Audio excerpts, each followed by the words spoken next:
Good morning students, स्वागत है आपके आज की क्लास के अंदर।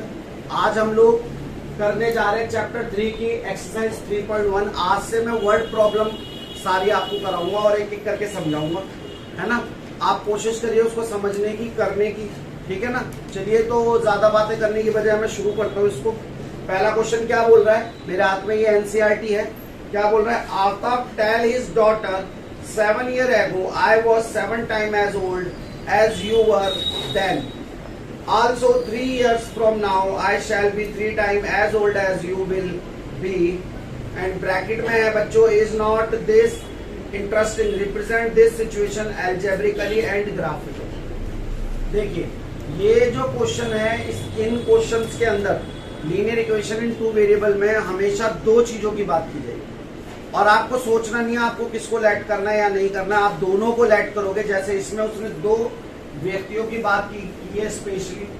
क्वेश्चन नंबर 1, एक तो है आफ्ताब, तो let the age of Aftab कितनी मान लेते हैं, x years।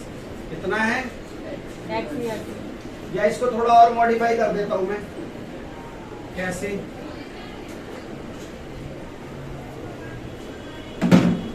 let the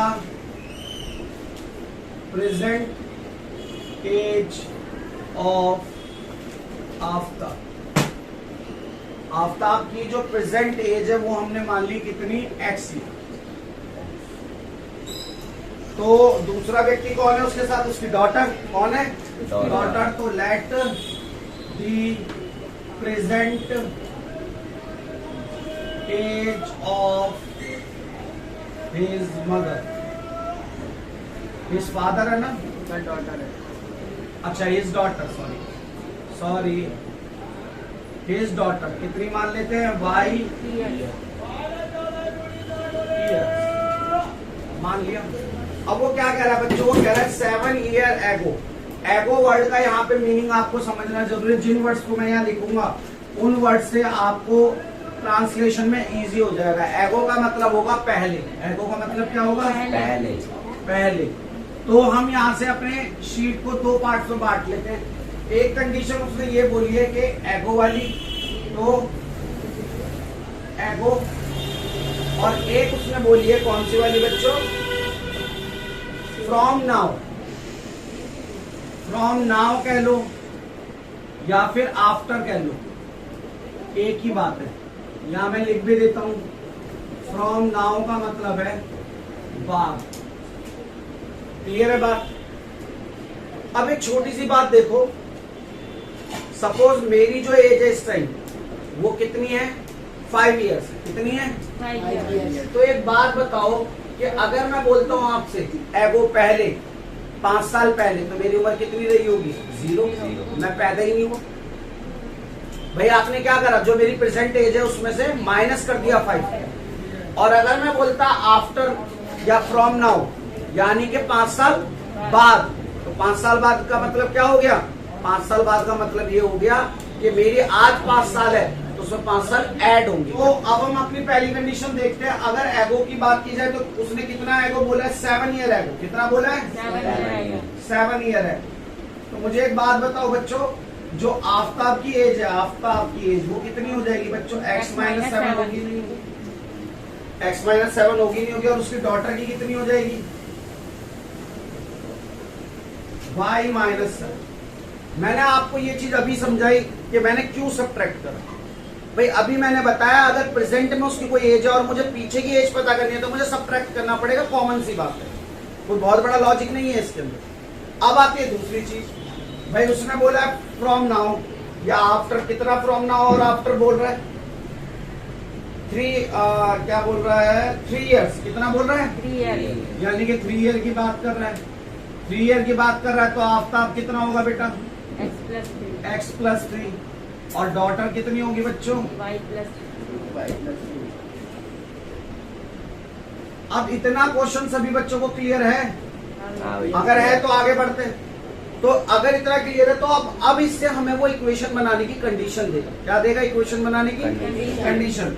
हम वो हमें किसी भी तरीके से बताना चाहेगा कि इन दोनों को हम कैसे बराबर कर दें। तो यहाँ लिखते हैं 80 क्यूब। अब उन्होंने इस दोनों के बीच में रिलेशन क्या बताया, बोला I was 7 time as old as you were. मैं 7 साल क्या था, मैं 7 साल बड़ा हूं तुमसे, या 7 टाइम 7 गुना हूं तुम्हारी उम्र का, उसने 7 टाइम बोला है। अब मुझे एक बात बताओ, आपको इंग्लिश का हिंदी समझ में नहीं आया, आपने इंग्लिश पढ़ा, आपको समझ में नहीं आया, हटाओ, नहीं समझ में आया आपको, मगर ये पता पड़ गया भाई 7 गुना करने, क्या करने हैं, 7 मल्टीप्लाई करना है, 7 गुना करने। तो किसमें करोगे, थोड़ा सा कॉमन सेंस लगाओ, क्या आप आफ्ताब की एज में करोगे या उसकी डॉटर की एज में करोगे? नहीं, डॉटर में। आफ्ताब तो ऑलरेडी बड़ा है, अगर 7 का गुणा कर दिया तो वो और बड़ा हो जाएगा, बराबर नहीं होगा, बराबर नहीं होगा। तो उसने 7 टाइम जो बोला है वो हम किस में मल्टीप्लाई करेंगे, डॉटर में। किसमें करेंगे बच्चों, डॉटर। तो अब इसको थोड़ा सा सॉल्व करो।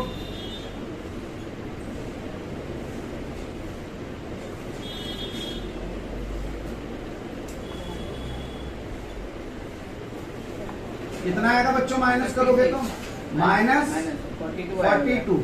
अब एक चीज देखो, मैंने यहाँ पे क्या करा भाई, जो 7 अगर यहाँ मल्टीप्लाई कर दिया जाए डॉटर की एज में तो आफ्ताब के बराबर हो जाएगा। और अगर ऐसा है तो इक्वल टू का साइन आ गया, साइन आया, मैंने पहले 7 की मल्टीप्लाई ब्रैकेट में अंदर करी, देखो पहले यहाँ का की है फिर यहाँ की है ना। उसके बाद मैं एक्स वाई वालों को एक साइड ले गया और जो हमारे कांस्टेंट टर्म्स हैं उनको एक साइड, और उसके बाद मुझे ये मिल गया, ये मेरा क्या है, एल्जेब्रिक एक्सप्रेशन। क्या है ये मेरा, क्योंकि उसने क्वेश्चन में बोला है एल्जेब्रिकली रिप्रेजेंट करो और फिर ग्राफिकली करो। तो एल्जेब्रिकली हो गया। अब दूसरी वाली इक्वेशन में देखते क्या रिलेशन दे रहा भाई, अकॉर्डिंग टू क्वेश्चन क्या रिलेशन बनाना चाह रहा है वो। तो क्या रिलेशन बनाना चाह रहा है वो, कह रहा है I shall be 3 time as old as you. मैं 3 गुना हो जाऊंगा तुम्हारी एज का, मैं तुम्हारी एज का कितना हो जाऊंगा, 3 गुना, यानी कि 3 टाइम्स। तो आफ्ताब की एज ये है, और मैंने आपको अभी क्लियर करा कि समझ में आए ना आए, बड़ा कौन है, पापा। तो उसमें तो मल्टीप्लाई करने का मतलब ही नहीं है, डॉटर में मल्टीप्लाई कितने की होगी, 3 की। उसने क्वेश्चन में बोला मल्टीप्लाई करो, तो 3y, 3 3 9, x minus 3y, 9 minus 3, x minus 3y is equal to 9 में से 3 जाएगा, how much we get, 6। That will be our second method, algebraic expression. Clear है स्टूडेंट्स, इतना समझ में आया इक्वेशन कैसे बनानी है, इसको नोट डाउन कीजिए, फिर इसकी ग्राफिकल की तरफ बढ़ते हैं। सो स्टूडेंट्स, हमने अभी इक्वेशन को बना लिया था, अब हम इसको ग्राफिकली सॉल्व करने जा रहे हैं। एक बात बताइए, क्या आपने ग्राफिकली 9वीं में सॉल्व करना सीखा नहीं था? सीखा था, और आप सबको आता। देखो मैं थोड़ा सा याद दिला देता हूँ आपको। हम इस तरीके से बॉक्स बनाएंगे, in which we are taken x value and getting y value. हमने 9वीं में करा था, हम लेट कर लेंगे भाई, let x is equal to 0। Then equation है ये, और इसके अंदर हम क्या करेंगे, x की जगह पे 0 पुट करेंगे, minus 7y is equal to minus 42। That means minus 7y minus 42, y is equal to minus 42 minus 7। Minus से माइनस कट गया बच्चों, और 7 6 यानी कि जब मैंने x किसको माना था, 0 बोलो, x देखो मैंने लेट किसको करा, पढ़ के देखो, आफ्ताब को। अगर वो x 0 है तो ये कितना आएगा, 6 है, कितना आएगा, 6। ऐसे ही अगला करोगे तो let x is equal to 1 मान लेते हैं हम, तो 1 मानोगे तो क्या आएगा बच्चों, 1 minus 7y is equal to minus 42, है ना। और अगर इसको 1 मत मानो, एक काम करते हैं, तो 7 मान,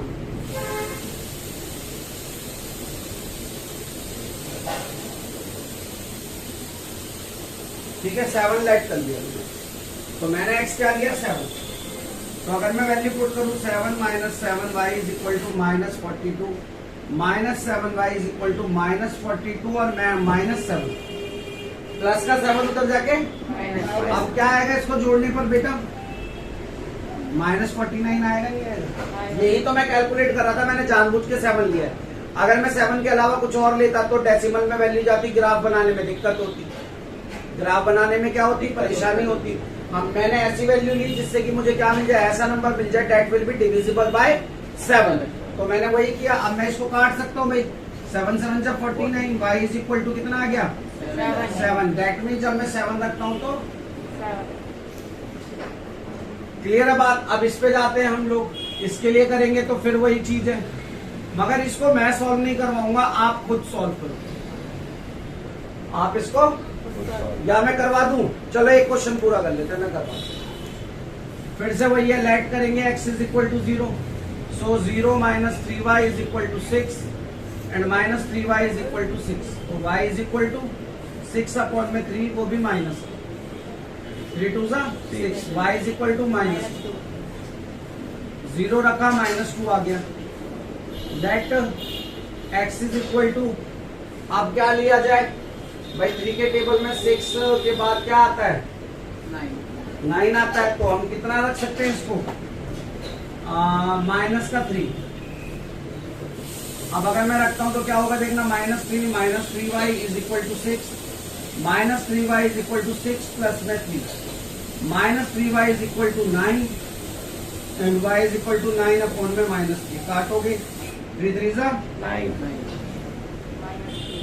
तो y इज इक्वल टू कितना आ गया -3। दैट मीन जब मैंने वैल्यू ली -3 तो क्या आ गया। अब इसको ग्राफ पे रिप्रेजेंट करना, अब इसको ग्राफ पे रिप्रेजेंट करना है। मैं एक क्वेश्चन पूरा करवाऊंगा, पहले इसको नोट कीजिए, फिर मैं ग्राफ पे रिप्रेजेंट करना सिखाता हूँ। इस क्वेश्चन में हमें ग्राफ बनाना है, हमने वैल्यूज निकाल ली थी ग्राफ के लिए। ग्राफ के लिए आप ज्यादा वैल्यूज निकालने के लिए ना जाएं, केवल 2 वैल्यूज बहुत रहती है। तो अगर आप इसको करने के लिए जाओगे तो आपको पता है ये आपका x एक्सिस है, ये y एक्सिस है, यहाँ आपका ओरिजिन होता है 0, यहाँ 1 2 3 4 5 6 7 मिल गया। इसको थोड़ा सा दूर करके लिख देता हूँ, यहाँ पर 1 2 3 4 5 6 and that will be your 7। मैंने 7 तक इसलिए लिया है क्योंकि इस वाले के लिए मेरे पास क्या है, मैक्सिमम वैल्यू 7 है। वहां पर तो 3 तक ही जा रहा है, -3 वगैरह तक। इसको करेंगे तो क्या होगा बेटा, -1 -2 -3 -4 -6 -7, -1 -2 -3 -4 -5 -6 एंड -7। अब ये हमें मिल गया। वैल्यूज पुट करनी 9वीं में ऑलरेडी आप सीख चुके हो, फिर भी मैं बता दूं। x की वैल्यू 0 लेनी है, 0 ये रहा x, और 0 पर ही हमें 7 तक ऊपर उठना है। दैट मीन्स ये पॉइंट हमारा 0 और 7 को इंडिकेट करेगा। नेक्स्ट इज सॉरी 0 और 6 तक, सॉरी कभी कभी थोड़ा ध्यान भटक जाता है। चलो 0 और 6, तो ये 6 आ गया। फिर उसने बोला x की वैल्यू कितनी है बेटा 7, तो x पे 7 लो, x एक्सिस तो ये है ना, तो 7 लेना पॉजिटिव साइड से, पॉजिटिव साइड में ये रहा 7, और कितना ऊपर उठ जाना है 7 तक ही ऊपर उठ जाना है। तो उसके सामने ये रहा 7, क्या बनेगा 7 7। इनको मिला दीजिए, मेरी लाइन थोड़ी टेढ़ी आ रही है, आप जब कॉपी में बनाएंगे तो स्केल का यूज कर लीजिएगा, ठीक है। मेरा उतना नहीं हो पा रहा क्लियर। तो ये पहली इक्वेशन के लिए लाइन हमारी ड्रॉ हो गई, यानी कि ग्राफिकल रिप्रेजेंटेशन हो गया। दूसरे वाले के लिए करने के लिए जाते हैं, जब 0 था तो क्या जाएगा -2, 0 पे क्या जाएगा -2, और -3 पर, यानी कि यहाँ -3 पर कहाँ जाएगा -3। और हम अब इन दोनों पॉइंटों को मिला देंगे।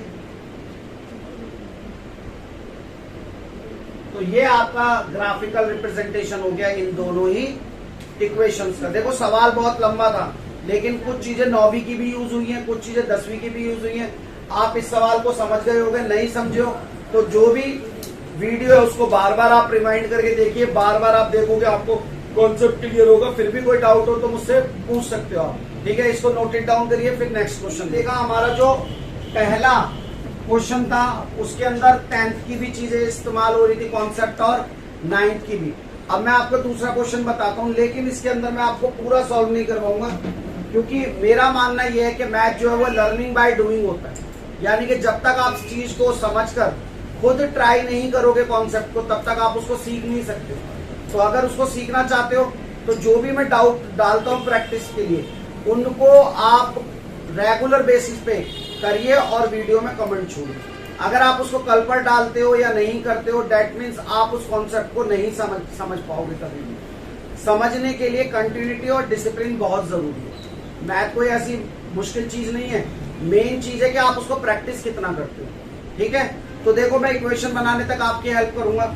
फिर से उसने क्वेश्चन में क्या बोला है? The coach of A cricket team buying 3 bat and 6 ball. कितनी आइटम्स को बाय कर रहा है वो? 2 आइटम को बाय कर रहा है। कितनी आइटम को? 2, बैट और बॉल। तो फिर से वही बात मैंने आपको बोला था, आपको सोचना नहीं है। Let the cost of 1 bat be X rupees.